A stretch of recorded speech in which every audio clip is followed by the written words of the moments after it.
तो अभी अभी दोस्तों बिहार पुलिस में एक और नई भर्ती का नोटिफिकेशन जारी कर दिया गया है और ये जो है एक बहुत ही शानदार बहाली निकाली गई है जिसमें कि बिना दौड़ का आप लोग का जो बहाली है वो यहाँ पे होने वाला है।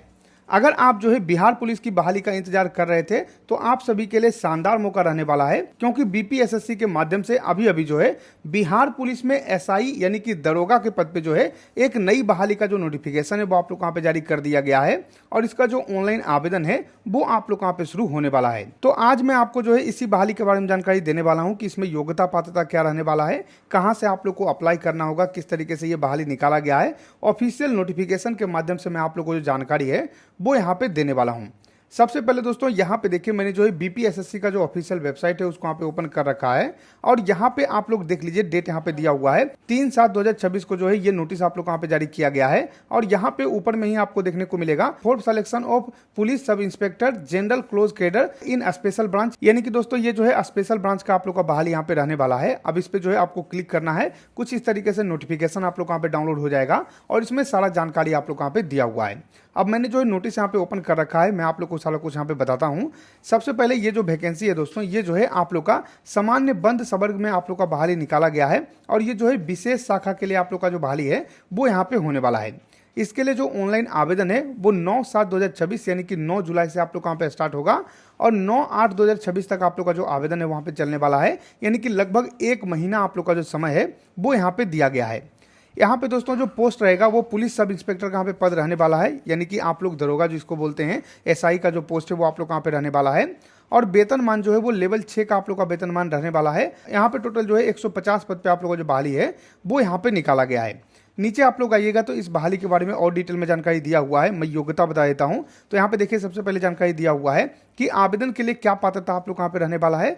तो भारत के नागरिक यहाँ पे अप्लाई कर सकते हैं, पुरुष हो महिला हो सभी यहाँ पे अप्लाई कर सकते हैं। अभ्यर्थी का जो शैक्षणिक योग्यता है वो दिनांक 1/8/2025 तक जो है स्नातक, यानी कि अगर आप ग्रेजुएशन पास हैं तो आप यहाँ पे फॉर्म फिल कर पाइएगा। उम्र सीमा का जो गणना है वो 1/8/2025 को आप लोग यहाँ पे किया जाएगा और आपका जो है उम्र कम से कम यहाँ पे 20 साल होना चाहिए और मैक्सिमम जो आप लोग का एज रखा गया है जनरल के लिए वो जो है 37 साल है पुरुष के लिए, महिलाओं के लिए 40 साल आप लोग यहाँ पे रखा गया है। बाकी पिछड़ा एवं अत्यंत पिछड़ा वर्ग के जो महिला पुरुष रहेंगे उनके लिए 40 साल आप लोग यहाँ पे रहने वाला है, यानी कि जो एज लिमिट में आप लोग का छूट मिलता है वो छूट यहाँ पे दिया जाएगा, ये जानकारी यहाँ पे दिया हुआ है। अब नीचे आप लोग आइएगा तो यहाँ पे देखिए जानकारी दिया हुआ है कि इसमें जो है शारीरिक योग्यता भी आप लोग यहाँ पे रहने वाला है, जैसे कि ऊंचाई हो गया, सीना हो गया, वजन हो गया, ये सब का जो है कोई अंक आप लोग यहाँ पे नहीं दिया जाएगा, लेकिन ये आहारता आपको पूरा करना होगा, यानी कम से कम जो है आप इतना रहेंगे तभी आप लोग का जो सिलेक्शन है वहाँ पे किया जाएगा।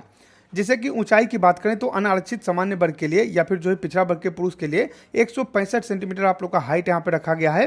अत्यंत पिछड़ा वर्ग, अनुसूचित जाति, अनुसूचित जनजाति के जो पुरुष रहेंगे उनके लिए 160 यहाँ पे रखा गया है, उनके लिए 160 सेंटीमीटर आप लोग यहाँ पे रखा गया है और सभी वर्ग की जो महिलाएं रहेंगी उनके लिए जो है 155 सेंटीमीटर आप लोग का जो हाइट है वो यहाँ पे रहने वाला है।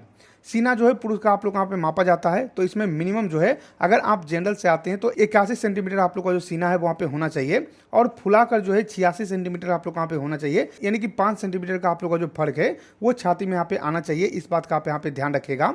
और अगर आप अनुसूचित जाति, अनुसूचित जनजाति से आते हैं तो बिन फुलाए जो है 79 रहेगा और फुलाकर जो है 84 आप लोग यहाँ पे रहने वाला है। नीचे आप लोग आइएगा तो यहाँ पे देखिए जानकारी दिया हुआ है कि अगर आप महिला हैं तो ऐसे में आपका वजन मापा जाएगा और महिला का जो न्यूनतम वजन है वो 48 किलोग्राम यहाँ पे होना चाहिए, इस बात का आप यहाँ पे ध्यान रखिएगा। यहाँ पे दोस्तों नीचे जानकारी दिया हुआ है कि यहाँ पे जो है आप लोग का लिखित परीक्षा लिया जाएगा, फिर आप लोग का शारीरिक दक्षता जो परीक्षा है वहाँ पे लिया जाएगा। तो यहाँ पे दोस्तों 2 एग्जाम होता है। सबसे पहला जो आप लोग का एग्जाम होगा वो जो है प्री एग्जाम होता है, जो प्रथम चरण का आप लोग का एग्जाम होगा। इसमें जो है 200 नंबर का आपका एग्जाम रहने वाला है। टोटल जो है 100 क्वेश्चन रहेगा और हर क्वेश्चन के लिए जो है 2 अंक आप लोग यहाँ पे दिया जाएगा। और ये जो है आप लोग का प्रारंभिक जो परीक्षा होता है ये बहुविकल्पीय रहता है, यानी कि ऑब्जेक्टिव टाइप आप लोग का जो क्वेश्चन है वो यहाँ पे पूछा जाता है। कम से कम आप लोग को 30% नंबर यहाँ पे लाना होता है। अगर 30% से ऊपर आपका नंबर है तो फिर आप लोग जो मेंस एग्जाम है वो यहाँ पे दे सकते हैं। अब यहाँ पे दोस्तों जो मेंस एग्जाम होता है इसमें आपको अच्छे से समझना होगा। ये जो मेंस एग्जाम होता है इसमें 2 एग्जाम आप लोग का होता है, 2 प्रश्न पत्र आप लोग यहाँ पे रखा जाता है। सबसे पहला जो है वस्तुनिष्ठ एवं बहुविकल्पीय प्रश्न रहता है, जिसमें कि 180 मिनट जो है आपको टाइम यहाँ पे दिया जाता है, यानी 3 घंटा आप लोग को समय मिलता है। और टोटल 200 नंबर का क्वेश्चन आप लोग यहाँ पे रहता है। हर एक क्वेश्चन के लिए जो है 1 नंबर आप लोग यहाँ पे दिया जाता है और यहाँ पे दोस्तों प्रत्येक गलत उत्तर पर 0.25 यानी कि मान के चलिए 1/4 जो नंबर है वो आप लोग यहाँ पे काटा जाता है। तो अगर आप गलत यहाँ पे आंसर देते हैं तो आप लोग का जो नंबर है वो कटेगा भी। यहाँ पे द्वितीय प्रश्न पत्र की बात करें तो 1 घंटा का जो है आप लोग यहाँ पे एग्जाम होने वाला है। इसमें 50 अंक का आपका एग्जाम रहेगा और लगभग जो है 50 क्वेश्चन आप लोग यहाँ पे रहने वाला है। ये जो है जानकारी यहाँ पे दिया हुआ है। फिर आप लोग का जो अंतिम यहाँ पे एग्जाम होता है वो जो है शारीरिक दक्षता परीक्षा होता है। इसमें दौड़ वगैरह नहीं होता है, सिर्फ आप लोग का जो छाती बताया गया है, जो हाइट बताया गया है, जो वेट बताया गया है वो आप लोग का मापा जाता है और अगर वो सब कुछ आप लोग का पूरा रहता है तो आपका सिलेक्शन यहाँ पे कर लिया जाता है। तो ये जो है जानकारी आप लोग यहाँ पे दिया हुआ है। इस तरीके से ये बहाली यहाँ पे निकाला गया है। यहाँ पे दोस्तों कैटेगरी वाइज जानकारी दिया हुआ है कि किस कैटेगरी में कितना पद पे आप लोगों को बहाली निकाला गया है। जैसे कि जनरल में जो है 60 सीट आप लोग यहाँ पे रखा गया है। आर्थिक रूप से कमजोर वर्ग में जो है 15 सीट आप लोग यहाँ पे रखा गया है। तो इस तरीके से कैटेगरी वाइज जो सीट है वो आप लोग यहाँ पे दिया हुआ है। आरक्षण के बारे में जानकारी यहाँ पे दिया हुआ है। अगर आपको पढ़ना है तो एक बार जो इसको पढ़ लीजिएगा, सारा कुछ यहाँ पे जो है डिटेल में बताया गया है। अब दोस्तों इसमें सबसे अच्छी बात यह है कि आपका जो आवेदन होगा उसमें मात्र जो है 100 रुपया आप लोग का जो आवेदन शुल्क है वहाँ पे लगने वाला है। यानी कि यहाँ पे आप किसी भी कैटेगरी से आते हैं, जनरल वाले हो चाहे कोई हो, सभी को जो है 100 रुपया जो अपना एप्लीकेशन फी है वो यहाँ पे पे करना होगा। अगर आपको जो ये नोटिफिकेशन डाउनलोड करना है या फिर इसका जो है आप लोग को अप्लाई लिंक चाहिए तो उसके लिए आपको करना क्या है, क्योंकि 9 तारीख से जो है आपका आवेदन चालू हो रहा है। तो उसके लिए आपको करना क्या है, आपको सीधे अपने गूगल में जाना है। गूगल में जाकर आपको सर्च करना है YTDC। यहाँ पे देखिए जो YTDC आपको दिख रहा है ये आप लोग अपने गूगल में लिखिएगा।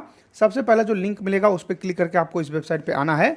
उस पर थोड़ा सा नीचे आइएगा तो यहाँ पे सर्च का ऑप्शन है। यहाँ पे बिहार पुलिस लिखकर जो है सर्च कर सकते हैं या फिर नीचे आप आइएगा तो लेटेस्ट अपडेट, सरकारी योजना, लेटेस्ट जॉब का ऑप्शन है। लेटेस्ट अपडेट या फिर जो है लेटेस्ट जॉब में आपको चेक करना है। यहाँ पे नीचे देखने को मिल जाएगा BPSSC Bihar police sub inspector recruitment. यहाँ पे आप क्लिक कीजिएगा तो पोस्ट ओपन हो जाएगा। आपको नीचे आना है, पूरा जानकारी दिया हुआ है। आप चाहें तो यहीं से पढ़ सकते हैं। थोड़ा सा और नीचे आइएगा तो यहाँ पे देखिए इंपॉर्टेंट लिंक्स का आप लोग का ऑप्शन है और यहाँ पे फॉर ऑनलाइन अप्लाई का लिंक है। यहाँ पे क्लिक करके आप ऑनलाइन अप्लाई कर पाइएगा। और चेक ऑफिशियल नोटिफिकेशन का जो ऑप्शन है यहाँ पे क्लिक करके आप जो ऑफिशियल नोटिस है वो यहाँ पे डाउनलोड कर पाइएगा, वो आप यहाँ पे पढ़ पाइएगा।